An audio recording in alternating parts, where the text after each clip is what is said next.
Is there a bright side to the deadly coronavirus outbreak?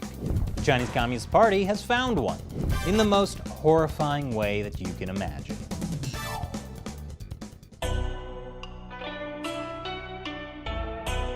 This is China Uncensored. I'm Chris Chappell. You know, say what you will about the Chinese Communist Party, you have to admire their relentless optimism. Take the coronavirus outbreak, for instance. Now, you might be completely overwhelmed by the immense human tragedy, but the Communist Party can see the silver lining. For example, greenhouse gas emissions are down. How's that for some good news? Or how about this? China spares no effort to improve governance capability amid epidemic. That sounds impressive, right? Until you realize that governance capability is a nice way of saying Mao-style social control. Now, to be fair to the Communist Party, it's not clear if it is using the coronavirus as an excuse to ratchet up the authoritarianism, or if ratcheting up the authoritarianism is the only way they know how to deal with the coronavirus. It's a which came first, the chicken or the egg situation. Either way, I think we can all agree that the people in China have had too much freedom. Which is why, as authorities crack down on the coronavirus, they're abducting and beating up citizens across the country, and holding them to the ground and spraying them with disinfectant. I don't think that's how this works. Or simply welded into their homes, where I really hope they have enough food. These people were playing mahjong when authorities busted in and really showed that table who's boss. That's because mahjong and card games have been banned. There's a reason why an epidemic disease is being treated the same way the party treats political dissidents.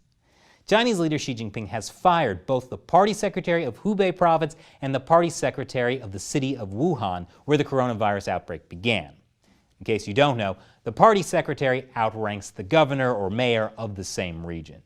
In Communist China, it's the party members who are really in charge. So who did Xi Jinping replace the party secretary of Hubei province with? Why, Xi Jinping's close ally, Yin Yang. He's a good friend of Xi Jinping's. He rose through the political ranks in Zhejiang province, where Mr. Xi himself began his climb to power. And Yin Yang got loads of experience dealing with sick people when he worked in the Public Security Bureau, including positions overseeing anti-drug and anti-terrorism agencies. Because anyone who's against the party must be sick. Like the young woman in Hubei province who became an internet celebrity for complaining about the lack of treatment she got at a hospital. She was coerced into making a confession video in which she told her followers not to spread false rumors and to respect the country and its communist leaders. Fortunately, these kind of complaints will happen less and less, because censors are using WeChat and Twitter to find and silence people who are sharing non-state-approved messages about the coronavirus. Giving the state apparatus more power to control people is also very effective at helping them distribute aid. Sure, warehouses full of donated food in the city of Ezhou go to rot, but the family members of police get plenty. This video is from the wife of a police officer in Ezhou. She talks about getting so much food that she's going to give extras to her relatives. Sharing is caring. Of course, most grocery stores still manage to get supplies, unless police come in to confiscate the goods. Don't worry, they put it back after they got caught on camera. Now obviously, in the pursuit of doing what's best for the people, party officials might make a few mistakes, like how their severe lockdown meant that a child got locked in his home with his dead grandfather. But as of 2 weeks ago, party officials in Wuhan had the crematoriums working 24/7. And effective quarantine procedures are strictly enforced, like by putting people in boxes on the back of trucks. Wow, she sure is screaming. I mean, the box is tiny, but how scary could it be? Unless you believe this account from a former patient in Wuhan who told a taxi driver about seeing other patients being put in body bags and being sent to crematoriums while still alive. Now, this video hasn't been independently verified, and we haven't heard other reports like it. But considering the Chinese Communist Party is killing political and religious prisoners for their organs, the idea they've disposed of sick patients who are still alive becomes unfortunately less far-fetched. But don't worry, because the Chinese Communist Party has definitely ensured basic human rights in its virus fight. What do you think about the growing authoritarianism in China? Let me know in the comments below. Take a moment to subscribe to the channel before you go, even if you already subscribed, because YouTube has apparently been unsubscribing fans with no notification. And remember, YouTube is targeting all of our coverage of the coronavirus. They try to pressure us to stop covering it by demonetizing our episodes. But they can't stop us as long as we have the China Uncensored 50-cent army. Those are the fans of the show who support us on the crowdfunding website Patreon. As a thank you to them, I answer their questions at the end of some of my episodes. Today's question comes from Logan. Did YouTube tell you exactly what Chris said that got you guys in trouble? Do you have any strikes against your channel?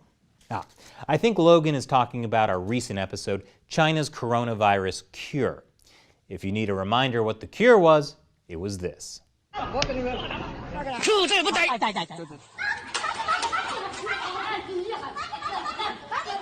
A lot happened after we published that episode. First, YouTube instantly demonetized it. No reason was given. We appealed it, it was reviewed by a human, and then permanently demonetized. No reason was given. Then, 3 days after it was published, YouTube completely removed the video from the internet. No reason was given. We appealed it and made a lot of noise about it on social media, and then YouTube relented and put it back up. But then, YouTube age restricted the video. Again, no reason was given. This all means you still can't see it if you're not signed into a YouTube account. That kills the views. We appealed that, but so far, no response. Now obviously, none of that makes any sense. And since YouTube is being entirely silent on it, we have no idea what happened. So far, there are no actual strikes against our channel. We've published more than 1,000 episodes, and there have been 0 strikes for anything like copyright violations, illegal things, etc.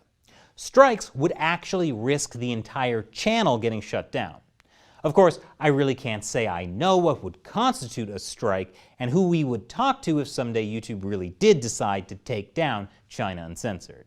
But that's why your support on Patreon is so important. It gives us the flexibility we need to be able to keep making the show no matter what curveballs YouTube and Google try to throw at us. Thanks for your question, Logan. And if you'd like to join the China Uncensored 50-cent army, go to patreon.com/China Uncensored to learn more. Once again, I'm Chris Chappell. See you next time.